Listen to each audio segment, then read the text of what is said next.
Hello and welcome to I Feel Fat Today. It's another Friday. It's another episode. Real quick intro before I get into it with my guest this week. As always, please subscribe on YouTube. I Feel Fat Today. Follow us on social media. You can follow us on Instagram at I Feel Fat Today. Follow me, your host, Kelly Taylor, on social media at Hello, This is Kelly.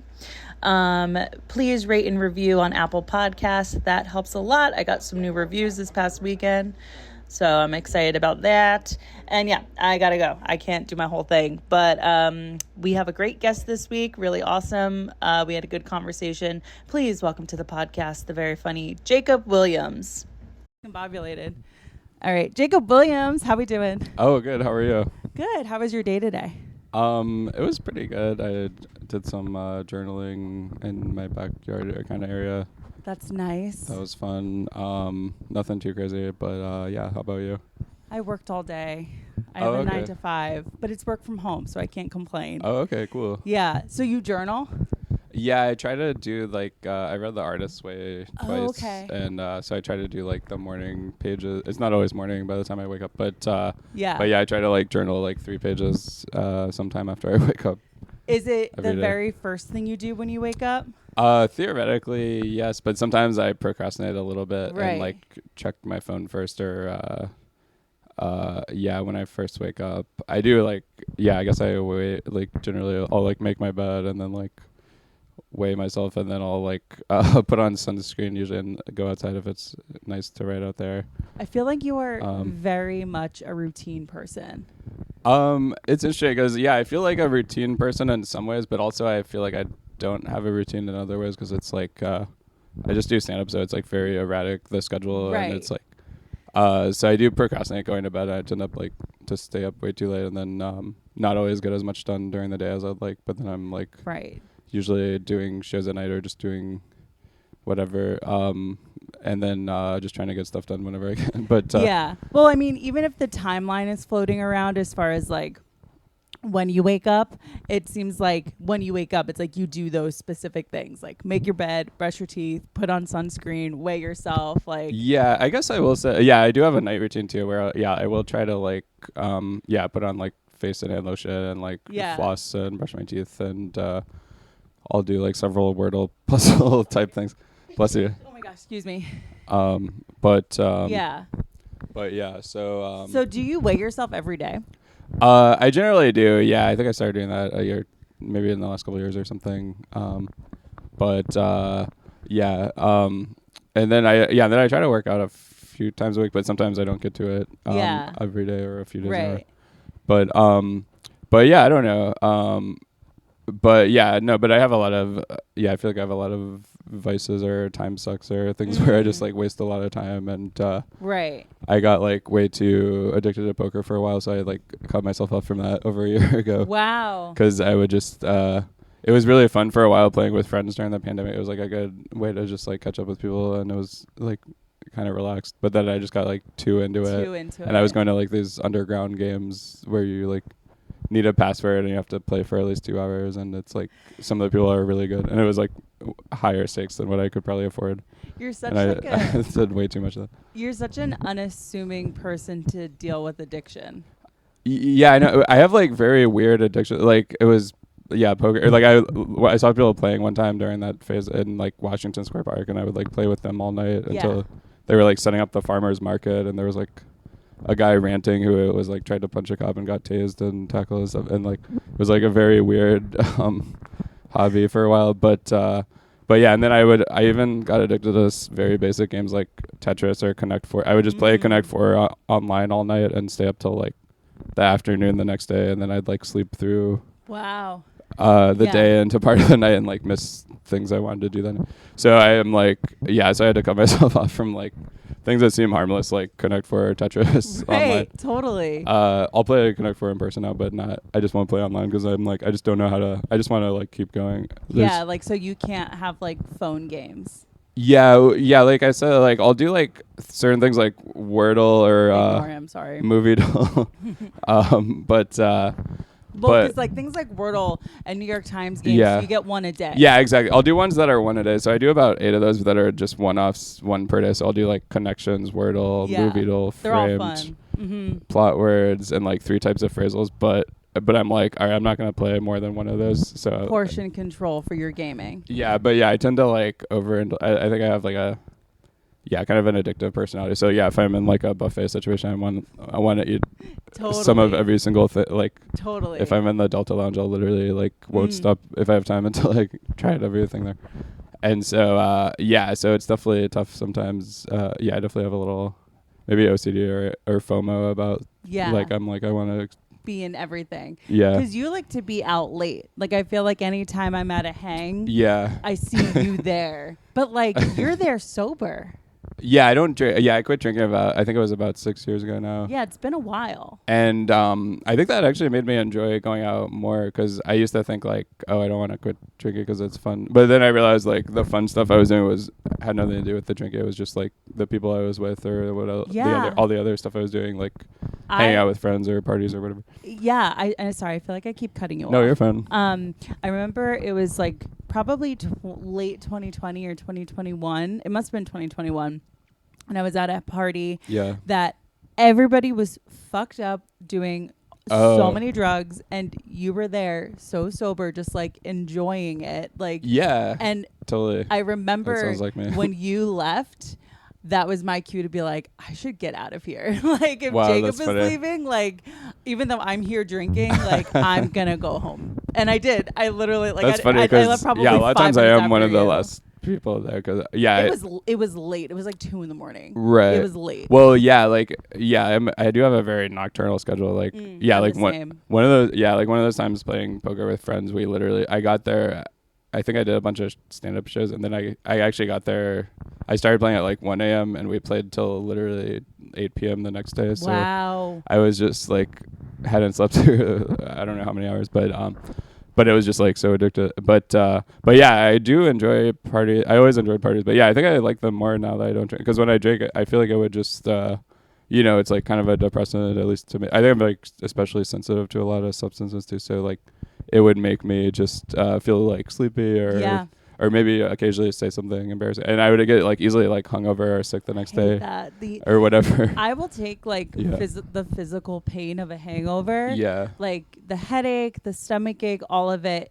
I'll take all of it if I don't have to deal with the hangxiety. Yeah. Like the anxiety, the hangover anxiety of like, I said something stupid. I maybe did something stupid. Even if I was like a little bit more like snappy or snippy than like I would have been. And like, even if my friend doesn't care, I'm still ruminating on it the next day. Totally. And it really is like, I think especially if you're ever somebody that deals with depression, just in general. Yeah, totally. Drinking, the really affects it because not only, like you said, it's like depressant, but also just the ruminating on like hating yourself for something you may or may not have done the day before. Also, I have so much of that still, and anyway, sober. Like, without drinking.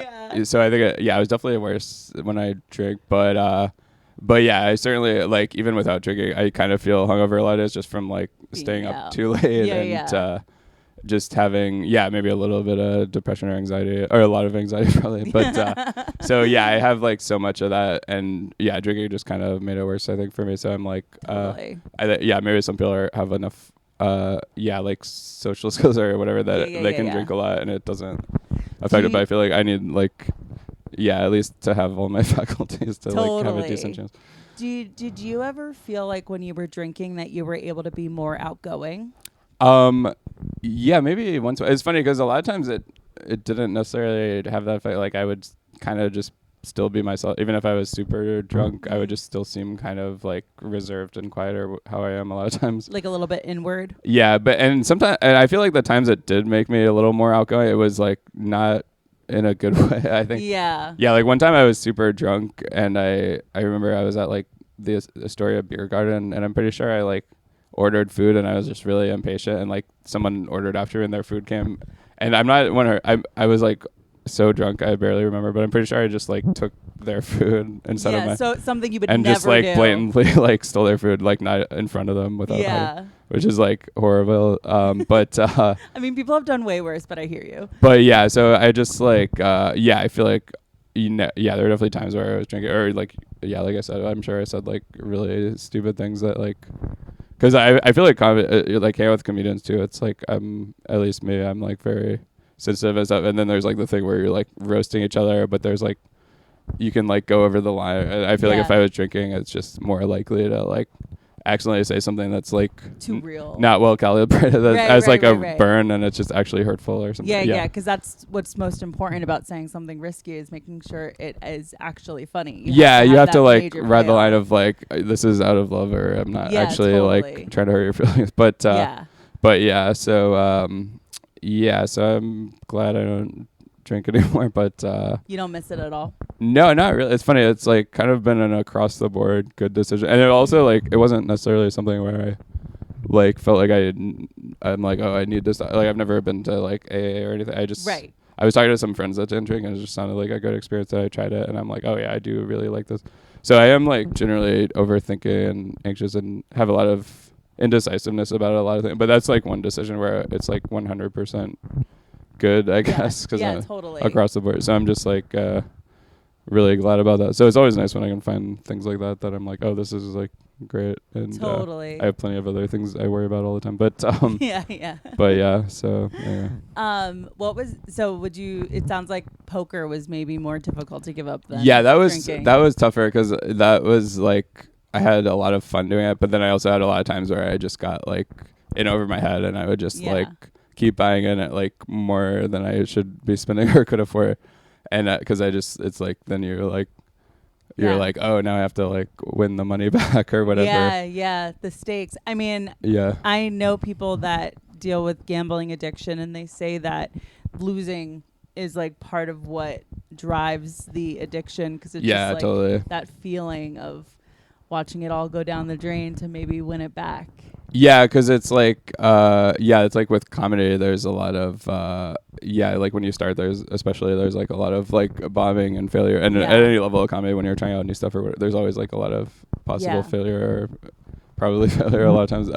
But so it's like but it's with poker it's like that, but then you're also like has a huge financial and time costs that are like kind of taking away from other things. So does drinking have a huge financial and time cost as well, and a health cost at that. Sure. Okay. All right. Yeah. I is there any other, like, I feel like you're not a weed smoker. You're way too in your head. I generally don't smoke weed, but every once in a while because I feel like I don't feel like I get like that addicted to. So very rarely. Rarely. Yeah. Maybe like every 6 months or something, I'll do like a weed edible. Like alone or with people? And a lot of times I'm like alone, like it's pretty rare, but maybe once or twice a year. And it's just kind of random, or like if someone gives me one once in a while. Right, because sometimes that'll happen. It'll just, especially in comedy shows. You're just handed a drug. So it's not often, but every once in a while I'll do it, and usually by myself and just watch a movie or walk around or something. But I don't know how I feel about it. I'm like, it's fine. I feel like it's kind of pleasant sometimes, but then I just feel like I don't get anything done on it either. So I try to not do it too often. Do you beat yourself up if you're not getting enough done? Do you feel like you have to be productive? Yeah, I feel that way all the time. I'm trying to, like, my whole last many years now, I've been like trying to be nicer to myself, because I think naturally I tend to still, and especially when I was younger, not as much now, but I naturally tend to like beat myself up a lot. So I've been like trying to change that for a long time, really gradually, of just I can be super kind of like self-critical, and then just like and then it's becomes like kind of paralyzing, where I'm like kind of trying to be perfectionist, but then I end up just like not doing anything because I'm afraid of I literally have a sign right there that says so much to do, I ended up doing nothing. Exactly. That's exactly how I feel. That's awesome. I totally relate. Yeah, for sure. So much to do, I end up doing nothing. I so get that. So you said you mentioned very briefly, like when you were growing up you dealt with that. Are you an only child? Do you have siblings? I'm an only child, so I feel like I had a lot of alone time, and then my parents kind of they both have kind of some, I think, like social skill issues or like anxieties of their own, and like they can be kind of I think they were maybe a little hard on me at times in terms of like expectations. So that made me just, I think, kind of hard on myself. You had to yeah, it was just best. like a lot of pressure to yeah. like not. I was like always afraid of disappointing them or letting them down or dropping the ball. Yeah, and that's hard when you don't have a sibling to go to be like, Mom's stressing me out about me not winning the science fair or whatever the fuck it is. Absolutely. Yeah. I'm definitely envious of people that have siblings that can relate on like. Do you have cousins or neighborhood friends you really close with? I do have a lot of great friends from growing up that are like neighborhood friends, family friends, and a lot of cousins, and so I'm really grateful for that, and I still really enjoy seeing them on like family trips or visits to my hometown and stuff, and so I usually see a bunch of those people a few times a year or so, and that's really fun because I feel like it gives me kind of a lot of hope and inspiration, and it's like really fun hanging out with like a lot of my cousins now, and like they're a lot of them have families and young kids that are like just really fun to play with and hang out with. So so I'm very grateful to have like a lot of really positive influences in my life, and my parents have a lot of good qualities too, but of course. But there's definitely some like kind of frustrating things dealing with them sometimes. So which is they're doing their best with what they learned or whatever, but it's just totally. Where'd you grow up? I grew up in Louisville, Kentucky. Oh, okay. You don't have an accent at all. Yeah. It's like I think it's like the 16th biggest city in America. So it's like it feels very like a city anywhere. But there are some people with accents there, and a lot of Kentucky is a lot more rural. So that's where the farther you get out of the city, especially, there's like more accents. And some of my dad's family from Kentucky has accents and stuff. Yeah. Is like mom and dad still in Kentucky? Yeah, my parents still live there, and then my mom's from Wisconsin, so I have a lot of family there as well. Okay, so I love Wisconsin. I love both. I love Wisconsin. I love visiting there, and I went to college in Beloit, Wisconsin too. But but I have a lot of family basically around like the Milwaukee area and north of there and stuff, and it's fun visiting them. Good comedy audiences too in Milwaukee. Like Joe and I were there in February doing some shows, and it was just so fun. I was like, I love it here. Oh, yeah. I mean, the Comedy Club on State in Madison is like maybe my all-time favorite comedy club. Yeah. Or one of my top ones for sure. And there's a lot of great audiences there for sure. So how did you, what did you do? I mean, you didn't have any siblings. You had to occupy yourself a lot. Were you a sports kid? Were you a theater kid? Were you like a mathlete? Like, where did you go as a kid? I was definitely really into theater growing up. Like in grade school, I had some fun roles where I played like I was in like a Noah's Ark play, and then I was in I played Theseus and Ariadne at Naxos, and that was like a fun role. And then I played like Loki in a play with like the Norse gods or something. And then it was really fun. That was in grade school, but then like by the time I got to high school, it was like a really competitive theater program. So I would always audition, but I would like very rarely get cast. So annoying. Yeah, and like one point I think I thought I was gonna have to get cast just because not that many people auditioned, and then they were like, we're actually gonna switch and do this other play that has like barely any guy roles, and we don't feel like we have the right talent for this play.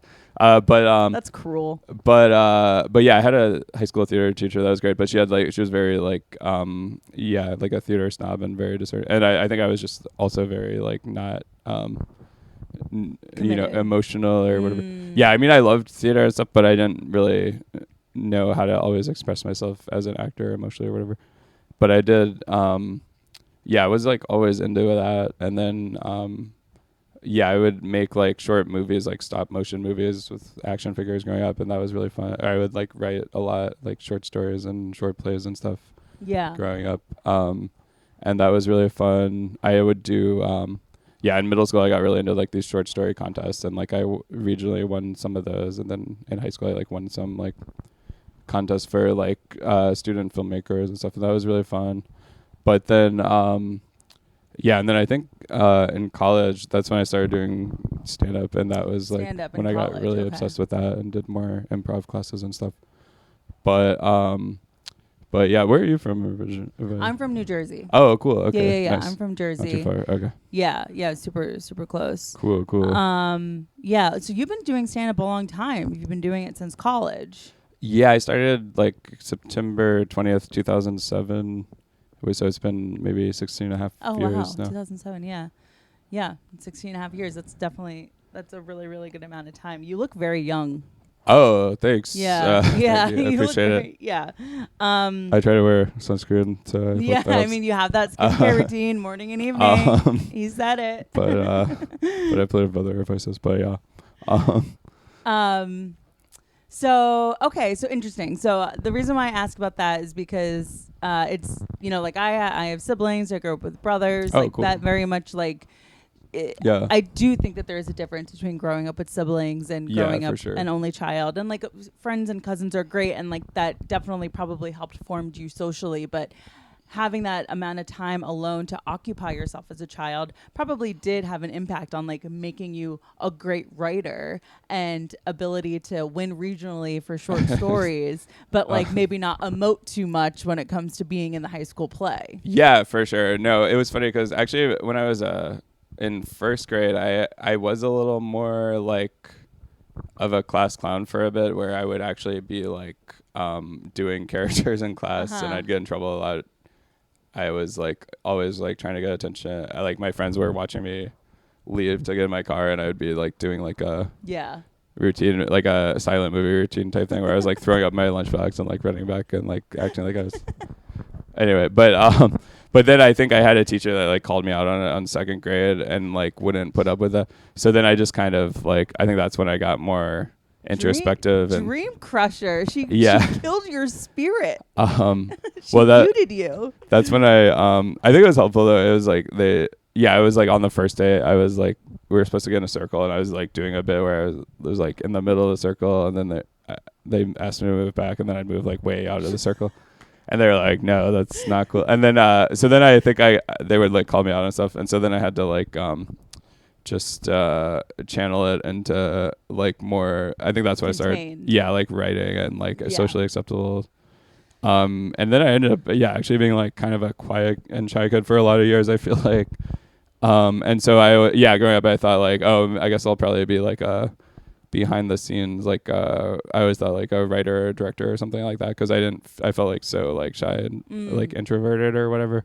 But I did do a few things, like in high school I did these like for a video class. I think I did some like person on the street videos, and my friend was like, oh, that was really funny, but I don't think I really like paid attention to that kind of thing. Right. But then so it was like in college when I saw my friend do an open mic, it was like the first time I saw like a non-professional person. Before that I was like, oh, I thought you had to be like really, like, no, anybody can get loud and confident. So that was when I was like, okay, I guess I'll give it a shot. And I was like terrified, but I did it and just kind of got hooked and kept doing open mics and stuff. But nice. And you've had great success with that. Oh, so. Thanks. I'm trying just trying to survive. But well, I mean, you're on my couch, so I don't know how successful, but this is probably the peak of my career. This is the plan. I mean, you got to meet Finney, which is like pretty. Yeah, this dog is pretty so a big deal. Finney's adorable. He's good for anxiety for sure. So you said that you deal with anxiety. So you probably were an anxious kid. Yeah, probably. Yeah, I will say I feel like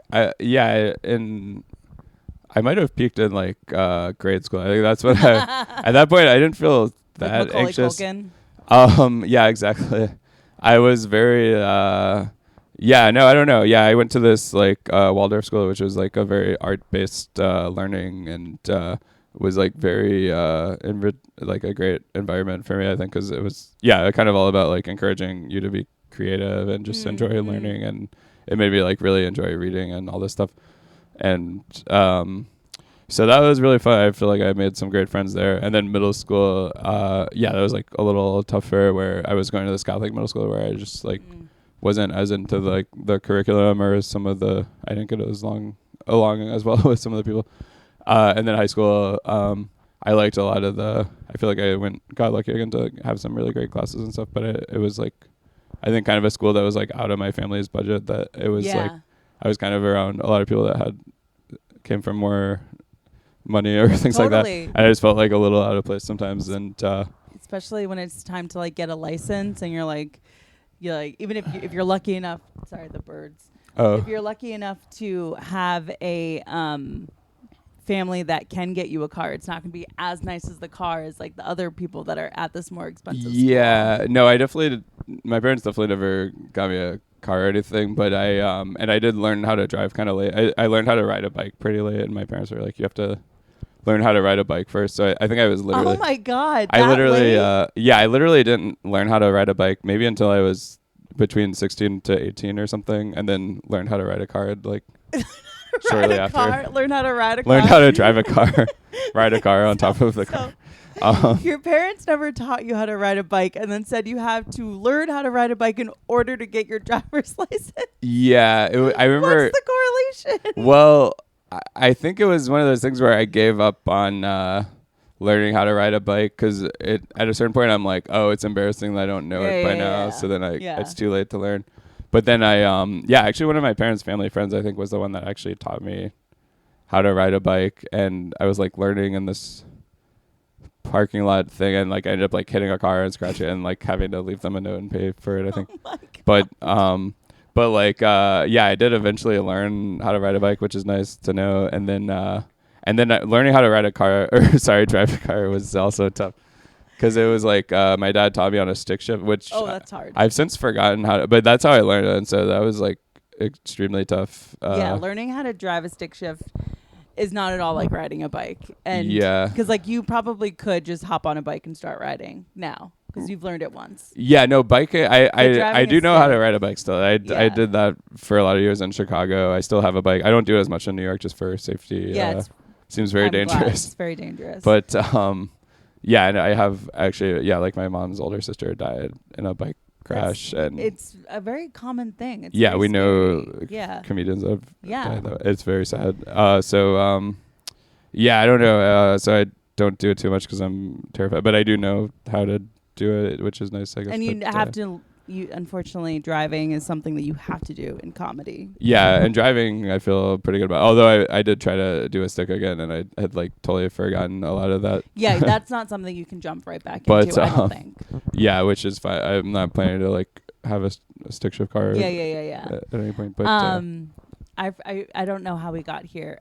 Driving. Yeah, that's how we got here. Yes, sorry. So we got here because you went to the Waldorf school. You went to a Catholic middle school. So you went from having to go from like an art school that you can like the curriculum is focused on being a creative to a curriculum based in the fear of God, which sucks. And then tough. Going into like a hoity-toity high school where everyone around you is like super rich and you're just like existing. And you're just like, I don't know how to ride a bike. Like. Yeah, I was like a little, I was kind of, and I was also, I'm sure it didn't help. I was just like very socially awkward or whatever. Right. But no, there were some cool people there, I guess. But, and then I think also my parents spent basically like what they would have saved for my college, they spent on the high school. And so then I had like kind of limited options of like, I went to Beloit College, which was cool, but I think it was just I couldn't afford a lot of other. Yeah, no. I could barely afford any other option. That one just had like a better deal. Totally. I went to just a state school, and I'm still in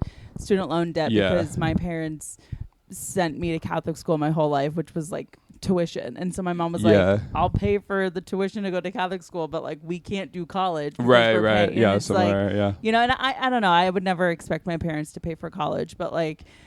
Then I got into college and I was like, wait, all your parents are paying for you to be here? Like, what?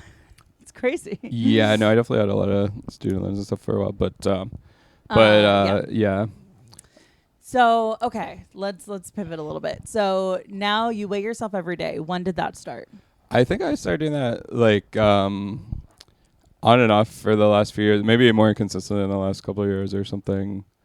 Yeah, I don't know. Yeah, I just do that, but I don't know. You don't have a reason why. Well, I guess I like to just know where you're at, where I'm at, and yeah. So yeah, I don't know. It didn't spur from you wanting to lose weight or anything. No, probably a little bit. Yeah, I do feel like a lot of times I want to like lose weight, or like I'm like, you always feel like you want to lose weight. A lot of times, yeah, I'll look at like where my weight is, and it'll say like I'm overweight for my height or whatever, and so then that scale is very, very tough on people. Yeah, so it's tough because I'm like, okay, I guess But then I feel like I also like started lifting weights not a few days ago, but a few days ago, a few years ago maybe. But no, so then I'm like, oh, but then I also heard like Evan Williams, who's like in great shape, said he was like considered, his weight would be considered obese because he has like so much muscle mass. Yeah, that scale is. And I don't think that's what's happening to me, but I'm still like, oh, maybe some of it is muscle. I'm just so built. Yeah. Muscle wise, but that I'm off the BMI scale completely. But yeah, I did like the naked comedy show last year and this year. Oh God.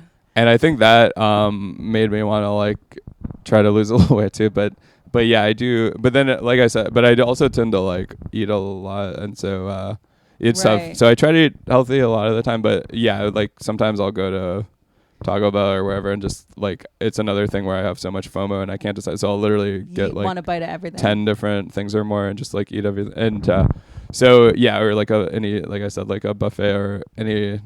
A lot of times at restaurants I can't decide. I'll get like multiple entrees or like So moderation is something in general. Yeah, in general, moderation is tough. Whether it's like playing online Connect 4 or eating or whatever. So no, moderation stuff for me. So and that can be good with comedy because it's like if you get really immersed in it, that's like good and you can like kind of hopefully learn or whatever. But then at other times it's just very anti-productive, counterproductive. But so yeah. I don't know. I think also, like you mentioned that thing about the buffet. It's like because it's there, you want to try like everything. I totally relate to that. Like I just was recently at a bachelorette party or like a weekend. Yeah. And we had an Airbnb for like 4 or 5 days. Yeah. And so Finnegan, sorry. So I thought that was your bag. It's not.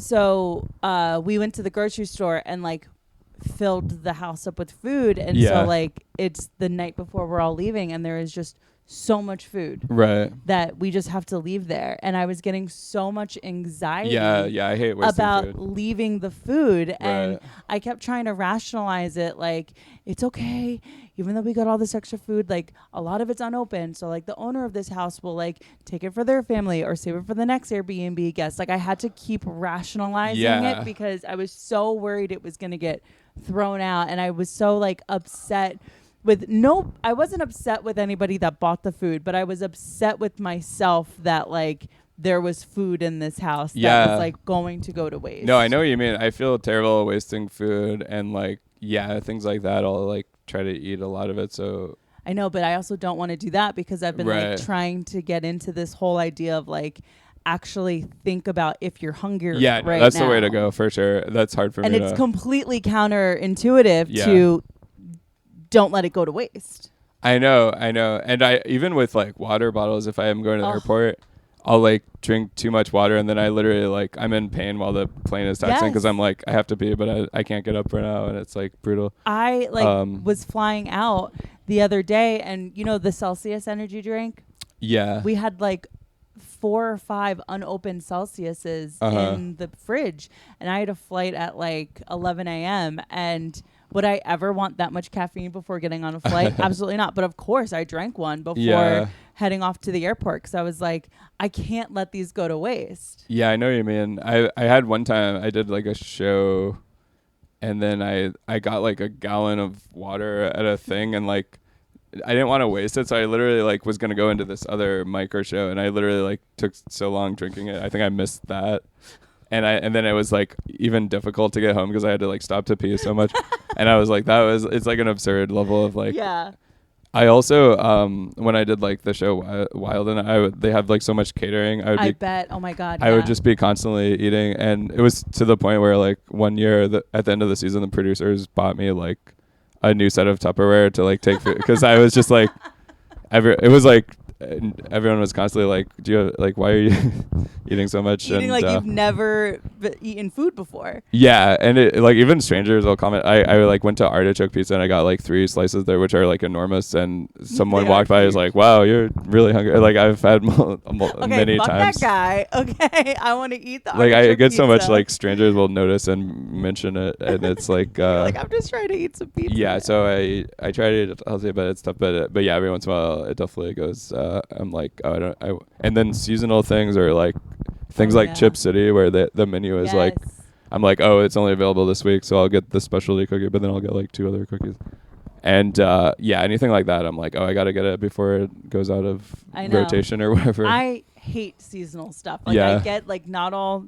I hate manufactured seasonal stuff. Like, because I understand like fruits in season a certain amount of time, and whatever, and like eating that kind of stuff outside of season just means you're like filling yourself with GMOs or whatever. But like something like Chip City, where it's all of this is like processed sugar, like I so feel the pressure of like only being able to have the peppermint chocolate cookie like around Christmas time. Right, totally. exactly. And it's like, I just all that pressure. it's crazy. Yeah, if they have a new one when I'm walking by, I have to get it, even though it might not even be good. It's like a blazed pear cookie, and I'm like, this doesn't taste good, but I'm like, I had to know, like I had to just try it. And so that's tough. Or like if I'm visiting a place, I'm like, oh, I won't be able to come back and visit, so I gotta try all these things. Yes. So that could be it's hard for me to and then like you said, I don't want to like waste it, so I'm trying to do the thing of just eating when I'm full, but it's it's hard really for me to not finish everything. So did you ever deal with, because you're not overweight, do you feel like you're overweight? Well, again, according to the BMI, I think it says I am overweight, but yeah, and I do feel that way a lot. Yeah, I feel like maybe just from watching Marvel movies and stuff where everyone's like so in shape. I'm like, or even in Instagram and just comedy and showbiz, you meet like so many people that are just like in amazing shape. So you're like, it always feels like, oh, I could be doing a lot better, or like I would love to like be in better shape or whatever. So. It's definitely something I think about a lot, and like I'm like, it's kind of at war with my tendency to like totally overindulge or whatever. But I'm like, I did weigh a lot more a few years ago, so it was kind of you used to weigh more. Yeah, so it was kind of a gradual thing of like, I think when I started like lifting weights more and like trying to eat healthier, but it still kind of fluctuates in terms of how healthy I am from day to day. So did you lose weight initially? Like, what factors played into you losing weight? Was it lifting weights? Was it not drinking? Like, what happened? Yeah, I think it was a combination. I think I read this book like Eat to Live, and it was all about like kind of the benefits of eating a lot of more natural foods, like fruits and veggies and stuff. And actually I do, when I'm able to do that, I'm pretty happy actually, because I can still kind of, I think the biggest thing is like I do like to eat a lot, but I've found like, when I'm in a mode of eating more salads and stuff, that I can kind of enjoy that too, because I can eat so much of it and it's still like relatively not that many calories. Yeah, online they call that volume eating, and it's like the idea that like you can eat a lot because like you have a propensity to eat a lot, but like it should be like greens and veggies and fruits and like that kind of stuff. Yeah, so I don't do it all the time, but when I'm in that mode, I feel pretty good, because I'm like I don't feel like I'm missing out on not eating enough, but I still feel like I guess I am getting like nutrients, and it's not right. But again, like it's very inconsistent because I do have a sweet tooth and everything. But I think it was a combination, because probably it was like from drinking less and then quitting drinking, or like when I started lifting weights like a few years ago, or like kind of trying to eat more healthy, because I had like a really I think for a while when I lived in Chicago and like starting at like maybe around 2010 to 2014, there was a phase where I was also like on such a budget. I would like, a lot of my meals would just be like a microwavable pizza, and I would have that for like almost every meal, just to like save money. And that also when like that budget lifestyle, like that makes it also tough, plays into like not letting food go to waste. For sure, absolutely. Do you recall being a kid and food being restricted? Or were you able to eat what you wanted? I think I was able to eat what I wanted, and actually my dad's family, a lot of them kind of like me, are known for like eating a lot, and I think I just got in the habit of like at Thanksgiving and stuff eating a lot. But at the same time, I feel like a lot of times my parents didn't really sit down and cook meals and stuff. Oh, okay. They didn't really cook. Yeah, so it'd be a lot of, I'd be eating whatever, but a lot of times I would just be eating like cereal or crackers or whatever was around. Yeah. So it wasn't a lot of like nutritious or like or like enjoyable. You were like foraging in the pantry. Yeah. Yeah, like I did. I'm glad I had those family friends down the street, because they had like 11 kids, and so I had a lot of my like social time hanging out with them, and then sometimes I would also eat dinner with them, and they would like eat dinner every day at the same They had time. 11 kids and still invite you over for dinner. Yeah. That is so many mouths to feed. I know. It's like feeding a small army. Yeah. I mean, I think my parents might have even reimbursed them sometimes for some of the dinner or like being there so much. What did your parents do for work? It was my dad was a social worker and my mom was a teacher. Oh, okay. They sound like artists. Yeah, I think they're into art. Like my mom, I think did studied art therapy, and she taught at the Waldorf School, which was very like art based learning and stuff. And but yeah, so I think they appreciate the arts and they're like into that. But yeah, they had their own kind of. They weren't homemakers. No, I don't think so. Well, I mean, like, no, they both kind of worked a lot, I guess. Yeah, you were eating at your neighbor's house with a million kids. You know? No, actually, yeah, that's the thing. They both kind of did work a lot, I think. So, yeah, I didn't see them They worked a ton, yeah. But yeah, so it wasn't always like a thing of like, we're going to see each other a lot or whatever. Yeah, so, yeah, which I didn't realize was not normal until, I don't know, my therapist is like, that's unusual to not have like your parents be like, we want to sit down and eat together or whatever. But I mean, maybe it's because you grew up in Kentucky, but I feel like maybe in like that part of the country, sitting down and eating together is like more common because I feel like amongst my friends, like my friends didn't have families that sat down and ate together, and like when I would go hang out, like my family did. And my parents both worked a ton, but we still sat down and ate. Oh, and that's good. Yeah. I mean, my mom wasn't necessarily cooking every single meal. She was like a lot of times like bringing home like McDonald's or pizza or whatever. But awesome. We still sat down, you know. Yeah, no, that sounds great. Even if we were arguing the entire time, we still. Okay. And when I remember I would go hang out at like a friend's house during dinner time, and her mom would make dinner, and like dad sits on the couch, brother goes eats in his room, me and my friend sit at the computer and eat. Mom is eating in the kitchen, and I just remember feeling like this feels so disjointed. Yeah, that's interesting. Yeah, no, we definitely ate on our own schedules and stuff, but it wasn't like, a lot of times I don't think they either made dinner or ate at the same time or anything. But so yeah, I don't know. Yeah, I'm definitely envious of families that eat together. Well, I think also like with your parents having such schedules where they were working so much, not having a sibling really does play into how you grew up, because that is so much time alone. It's one thing to have a sibling when your parents work a lot, but when you don't have that. Yeah, no, I definitely felt like a lot of times I wanted more kind of social stuff going on that I didn't know how to access. Aside from, the friends down the street, it was a little easier to sometimes hang out with them. But when that wasn't happening, there was definitely a lot of times where I'm like, oh, I wish I had more. Yeah, connection and social stuff. Yeah, so. When did you get into therapy? I started doing that a few years ago. Maybe I want to say like early 2018. I think it was like after kind of a tough breakup. And I think that's been really helpful. I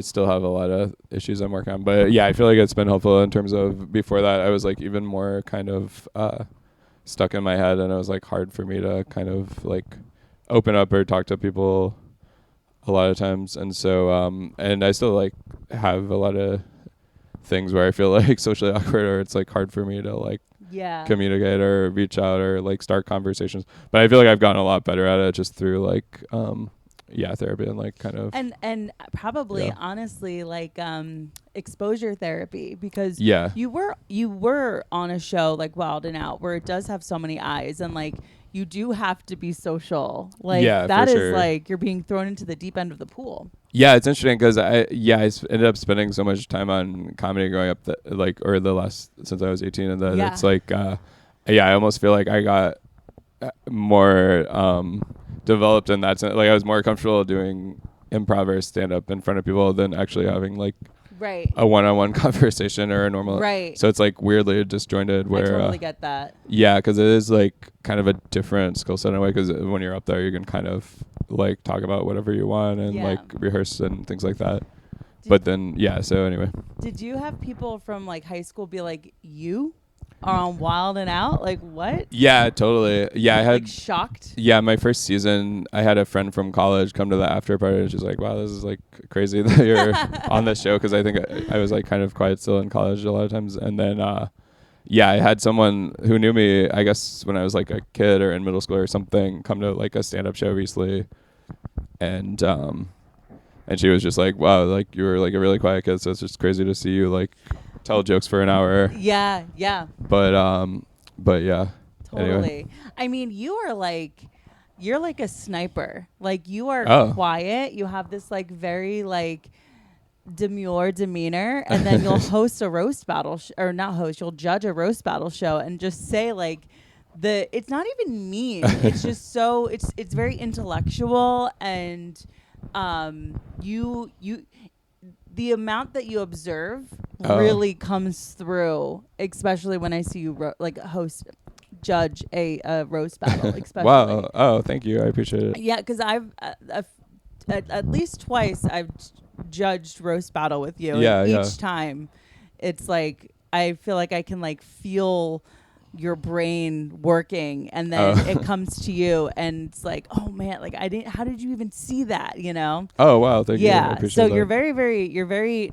I think part of why you're so funny is because you are so smart, and I think your nature to be more quiet really serves you there. Oh, thank you. I don't know you, but that's what I appreciate that. Can gather from you. That's very nice. No, it is. I appreciate that. I do try to be observant and stuff. But yeah, I guess the harder thing for me is like sometimes, like I said, like being assertive or expressing myself. So it's really frustrating because I feel like a lot of times I'll make like a bad impression or a bad first impression or whatever, or it's like tough in social settings where I don't know people because like I just kind of get in my head and whatever, and then I feel like a lot of people will see me and just kind of write me off as like, oh, this is like, you know, an awkward person or whatever, and I feel like it's hard for me to like express myself. Like it's fun when it's like, yeah, judging a roast battle or doing stand up or whatever. Yeah. But outside of that, it's like, yeah, I feel like I can.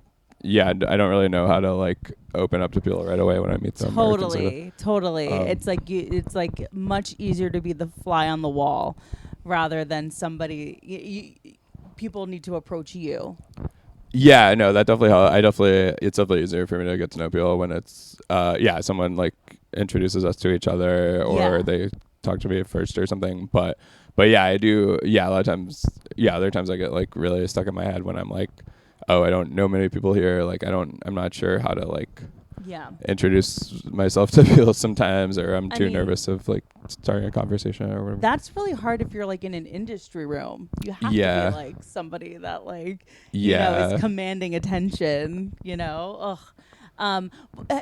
Being that you were, you know, on a show and have been on other, you know, platforms where people are perceiving you, and because everything's on the internet, there's like internet trolls. Like, how do you feel? Like, how do people's negative things that they say towards you about you impact you? Like, no, it definitely does impact me a lot. I'll like get notified when I get YouTube comments, and it's nightmare because I mean some of it's good, but then the stuff that's mean is like none of the good stuff matters. Yeah, it affects you so much more when you hear like the mean thing or whatever. And then also if something, and then you hear more of that if the video does well, or if it like, because then it's getting seen by more people that aren't fans of you, right? And or comedy in general. Yeah, and are just gonna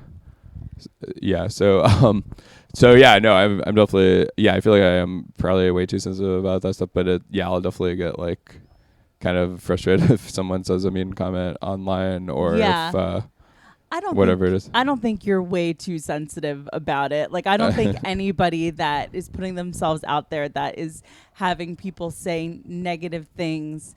Because even when someone's trying to be nice, it's like a backhanded compliment. Yeah, there's a lot of and you're backhanded like, oh compliments. my God. It's like, oh, for such a freakish looking person, they're so funny. It's like, oh my God. Like, why would you say that to me? Yeah. But also it's like, I'm in this thing where I rely on the engagement and I need the engagement. Right. But like the hurtful engagement still hurts so much. At least for me. and also like I think to be a good comedian you have to be receptive to like you're listening to the audience to hear whatever, and so so that's like part of the cost, I guess, is like you're gonna notice the negative things. So and then I think I also tend to like assume a lot of things are worse than they are too. I tend to like when something's more ambiguous in like a social or whatever, I'm like I interpret that as like, oh, this person must hate me because either they didn't text me back or they had like a reaction that wasn't like overly enthusiastic to me or whatever, even though I'm sure people must have that to me too, because I'm like not very outgoing, like effusive or anything. So I get you're a spider. You're way more afraid of other people than they are of you. But I'm constantly like, oh no, does this person hate me? Why did this person not follow me back, or why is this whatever? And I get like I overthink all of that stuff so much, and it's the worst. Nightmare. But so are you? What's the deal? Are you single? Are you out here dating? What's happening? I'm single. I'm trying to go on some dates here and there. Just trying to. It seems like tough to meet the right person, but and again a lot of it too is like I guess I'm still kind of shy in a lot of situations, so a lot of times when I am interested in someone, I'm just like too afraid to women have to approach you, talk to them. That's usually how it ends up happening, I guess. But I'd like to get better at, but then that can be bad sometimes too, if it's like I'll like end up going out with someone that I'm not that into, but just because like I'm too afraid to talk to someone I am into. You're or whatever. So conflict averse. Yeah, exactly. Like someone could come up to you and like be flirting with you or ask you out on a date that you're not too into, and you don't know how to turn them down. I've definitely had that, where I've like dated people for too long out of politeness or whatever. Yes. So I try to, and a lot of times I haven't been going on as many dates too, because I'm trying not to do that and just wait for people I'm excited to meet. But it's tough. I'm like, haven't quite figured that out. And then I think, then I think I can be kind of picky too. So it's like tough because I'm like, picky, but then I'm also not like talking to the people I'm interested in a lot of times or whatever. And then it does definitely hurt my feelings too when the times I do talk to someone and they're not into me and I get rejected. I'm like, I guess that's normal, obviously, but I'm like, oh man, I suck or whatever. You're but like, I'm the worst person ever. Yeah, I'm so unlovable. Totally. Do women message you and approach you after shows? Sometimes, yeah. Yeah. So that. I want to be a man in comedy. That's not a knock against you. It's just that women don't get approached after. Oh, really? Oh, that's weird. I would think, but in general, wouldn't. I would think like women would get approached pretty often in general, though, like whether in or out of general. But no one is I haven't come across a man who has like seen me do stand up, or even any of my girlfriends that do stand up, and like someone DM'd them like, you were pretty funny, like flirting wise. Oh, interesting. Yeah, that's very strange. Yeah, that's bizarre. So do you like that women message you like after stand up? Does it make it easier to date? I mean, I guess sometimes that's nice because like I said, only because like I feel like so like I have so much struggle in general with like social skills or whatever. So I feel like if I wasn't doing stand up, it would just probably be like have had way fewer opportunities to date, probably, realistically, because that has been like an icebreaker in a lot of situations. I guess that's true. It is a good icebreaker. I do feel lucky of that sometimes, but I don't know. But I would like to be able to also just meet people organically more often and like that kind of thing. So it's totally tough. I don't know. Okay. But, all right. You'll get lots of DMs after this. All 5 of my listeners. Okay, so we're gonna wrap up soon. Mm-hmm. So what I have here is called Finish the Sentence, and I'm just gonna throw a phrase at you, and obviously you can take some time to think about it a little bit, but it's really kind of one of those like first things that comes to mind kind of thing. Okay. Got it. All right. Finish the sentence. If I could choose the way I'd die, I'd pick. I would, if I could choose the way I died, I'd want to die hopefully like pretty peacefully. Like hopefully there was a lot of closure. Maybe like in my sleep without any pain or anything, so I could just. Yeah. But yeah, I mean, ideally, I'd like to like live a long, fulfilling, happy life and have lots of positive relationships and stuff. Would you want to know when it's coming? Maybe I would say like if I was like had lived a long, like a happy life and like had a good run, then I feel like yeah, maybe hopefully at that point I'd be okay with like, okay, yeah, it's I did what I wanted to do and I'm at peace with this. So I've heard it's like I mean, I don't want to die anytime soon, hopefully, but yeah, I've heard like when you're older, it's like you don't mind it as much, hopefully, and you're like kind of it's like you're tired, so it's like kind of like going to sleep after a long. I mean, I do like in yoga. I think my favorite pose is like the corpse pose where you're pretending to be dead. So I feel like that is a good pose. Yeah. So I'm like, oh yeah, maybe that's not too bad. But I do get scared of like dying like a tragic or painful death or things like that. But yeah.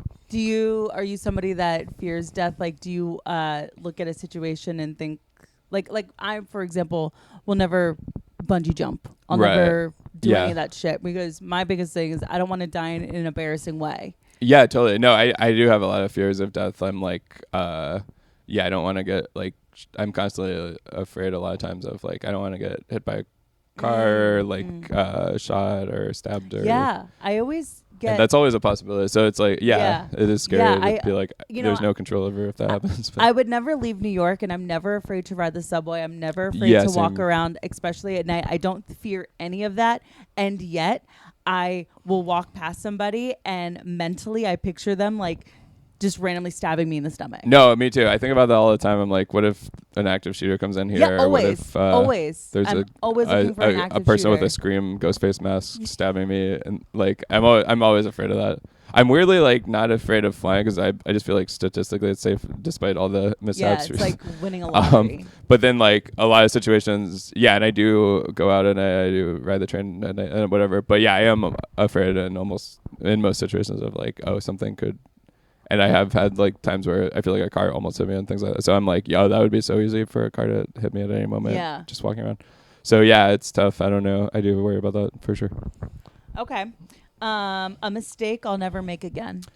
A mistake I'll never make again. Yeah, that's a good question. I feel like no, I've had a lot of mistakes I like kind of overthink all the time. It's hard to just choose like one thing. Like in college, I think I had a chance to do this like Conan internship, and I'm pretty sure I had like a pretty good shot at it. And then like my parents kind of talked me out of it because of the timing, and they were like, "Oh, like it'll be like it's like right before your last semester of college, so you should like do that first or whatever." And then I just didn't have the chance later. Yeah, that's a good one. Yeah, so that's like a huge regret. I also had like that tough breakup I mentioned. It was like she convinced me to like buy her this gold ring for her after the breakup for her birthday that was coming up, and we weren't planning to speak or see each other again. Oh my god! And that like kind of messed with my head. Did you date her in New York? Yeah, that was in New York, and that kind of messed with my. I'm like, oh, that was probably not a good decision, but I was just kind of intimidated by her, and so I got her this gift. Makes it really hard to trust people when someone does something like that. Yeah, so that was tough. And then and then there, like I said, like other times where I've probably like dated people too long, or also just like not talking to someone I'm interested in, or a lot of times I just wish I'd communicated better or taken more risks on things. So yeah, no, it's hard to choose just one. There's lots of mistakes I'd still like to learn. So you just rattled off like 10 things. Yeah, so many regrets. But so many. It's the opposite of the Frank Sinatra song. Regrets I've had a lot. But I do think though, I mean, like, I think that I hate regret sucks because I have many of them. But I try. There are things I wish I could take back, but I also think it sounds corny, but I mean, I don't know if getting that girl an expensive gift after a breakup impacted where you are today, but I'd like to think that like there is good in your life that came from Yeah. that decision in some way. Yeah, for sure. Even if it's just a lesson to never do that again and not let people manipulate you. Yeah, I know, in a way that It's a got hard me lesson. to go to therapy and like be like, oh, That's I shouldn't do great. this again. Yeah, yeah, And yeah. I also had like my last round of America's Got Talent. I felt like I did really badly, and that was like a huge regret for a long time. Where I'm like, oh, I wish I'd like performed differently there. But yeah, That's so out of your control. no, I guess so. Yeah, sometimes it's like you can't control if there's like a tough audience, I guess. But yeah, so it's hard to say. But yeah, I would like to just hopefully learn from everything and keep moving on. But yeah, I don't know.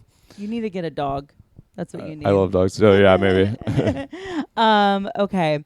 Well, one of these ones is you don't have to answer it, but it's something I'd like to change about the way I deal with conflict is something I'd like to change about the way I deal with conflict, and it seems like you're not very good at dealing with conflict. Absolutely. Yeah, no, there's a lot I'd like to change about how I deal with conflict. I feel like I'm way too afraid of conflict, and so I end up like kind of probably not standing up for myself as much as I should, and like kind of missing out on a lot of opportunities and so yeah, I would like to get better at just being open to conflict and like being willing to risk it when there's like something I'm passionate about, because yeah, I feel like I've kind of missed out on a lot of stuff by not doing that. And that was another thing therapy helped with, because yeah, there was like a roommate at the time who would like do things that would bother me, and I was like, I would just kind of it would bother me, but I didn't, it would fester, and like I didn't know how to express it. So then it was kind of scary when I started confronting it, but and because he didn't take it well at first, but it ended up being, in the long run, it was like really good. And now I have much better, like, I'm not roommates with that person anymore, but we have much better like communication, and we're actually friends now because I'm able to like be honest with him and stuff. So I'd like to like carry that into like all aspects of my life and be more willing to like address things like that. I used to be I can't say I'm completely now like not conflict averse, but I used to be so incredibly conflict averse that I used to have a roommate that she didn't know what she was doing was so upsetting to me. Yeah. And I would just, like you said, it would fester. Yeah. And then we'd go out drinking one night, and she would do something completely innocuous, and it would set me off. Yeah, totally. And I'm like, now all of a sudden we're in a fight, and she doesn't understand why. But in my head, I'm like, I've definitely had that. It's about all this shit. And she's like, okay, so you're talking about something from 6 months ago, like. You're crazy. And then in therapy, I learned like, oh yeah, well, if I just kind of handle it head on, it won't build up. Yeah, I've had so many things like that. And I'm going to avoid more conflict. Absolutely. By just dealing with the conflict in front of me. But it's still hard. It's hard not to let things fester. Yeah, I've definitely had that, like when even like someone's like singing has bothered me the way they say, or like things like that. Or like, but yeah, that roommate at the time, I think it was like, I had a date coming over, and I like asked if he could do the dishes, and he hadn't. And then later I was like, oh yeah, do you mind doing that or whatever? And then later he called me. I was like really mad because I left like hair on the sink when I shit. And I'm like, okay, I'll fix it when I get home. But he was just like kind of, I think he was upset because he felt like I was picking on him for this other stuff. So he was different. And he was like yelling at me when we hung out. So I was like, came home thinking like, oh, I might have to like fight someone or whatever. Oh, God. But luckily he was like cooled down by then, and like now we get along a lot better. But good. I mean, not everyone can be not everyone. You're not supposed to live with all your friends. Yeah. Okay, last one. If I could tell something to my younger self, I would say. If I could tell something to my younger self, I would say, you could talk to little Jacob, who's alone because you don't have any siblings. What would you say to him? It's a good question. Yeah, I mean, a lot of it would be just telling myself to probably, like believe in myself and be open to taking risks, and whether it's like asking someone out or, doing comedies sooner or things like that, like going for the internship you want to do, or going like finding your passion sooner, talking to people even when it's like scary because of fears of rejection or whatever. Totally. So yeah, a lot of it would be that, but also to like not be hard on myself and to like kind of just that. I feel like that's a big one, is just like do things like one step at a time and not worry if everything isn't happening as quickly as you want. And yeah, totally. So yeah. Wow, this was great. Thank you so much thanks for coming having on. Me. This was a lot of fun. Yeah. Yeah, I'm glad you got I hope you had a nice time. Absolutely. I had a great time. Yeah, for sure. Definitely. Where can people find you? Yeah, people can find me on Instagram, TikTok, and X at Mr. Jacob Williams, and then I have a Facebook page as well, but I have a website at jacobwilliamscomedy.com that has like tickets to shows I'm doing on tour, and I have a 1-hour comedy special on YouTube called Unemotional Roller Coaster, so that's free on YouTube to check out. Unemotional Roller Coaster, I love it. Yes, check that on YouTube. All the links to everything will be in the description of the show. And guys, until next week, bye. Bye.